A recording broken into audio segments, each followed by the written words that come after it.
غير المغضوب عليهم ولا الضالين.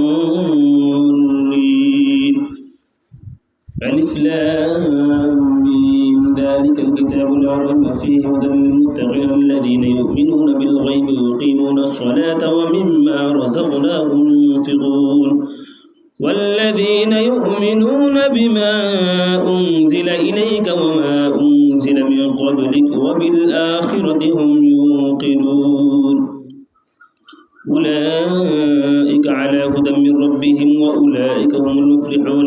إن الذين كفروا سواء عليهم أأنذرتهم أم لم تنذرهم لا يؤمنون ختم الله على قلوبهم وعلى سمعهم وعلى أبصارهم غشاوة ولهم عذاب عظيم.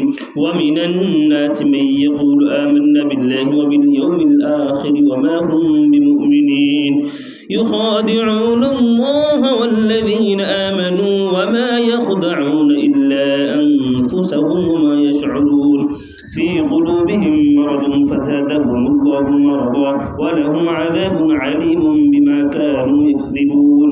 وإذا قيل لهم لا تفسدوا في الأرض قالوا إنما نحن مصلحون ألا إنهم هم المفسدون ولكن لا يشعرون.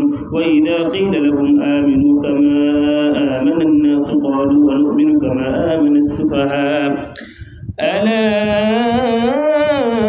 إنهم هم السفهاء ولكن لا يعلمون. وإذا لقوا الذين آمنوا قالوا آمنا وإذا خلوا إلى شياطينهم قالوا إنا معكم إنما نحن مستهزئون الله يستهزئ بهم ويمدهم في طغيانهم يعمهون.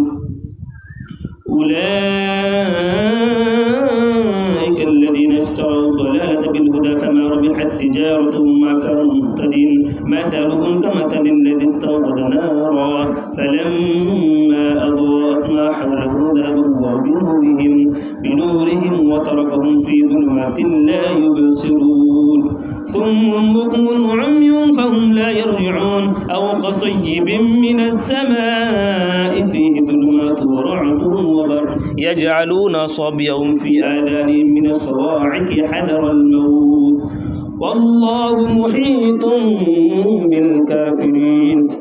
يكاد البرق يخطف أبصارهم كلما أضاء لهم مشوا فيه وإذا أظلم عليهم قاموا ولو شاء الله لذهب بسمعهم وأبصارهم إن الله على كل شيء قدير. يا أيها الناس اعبدوا ربكم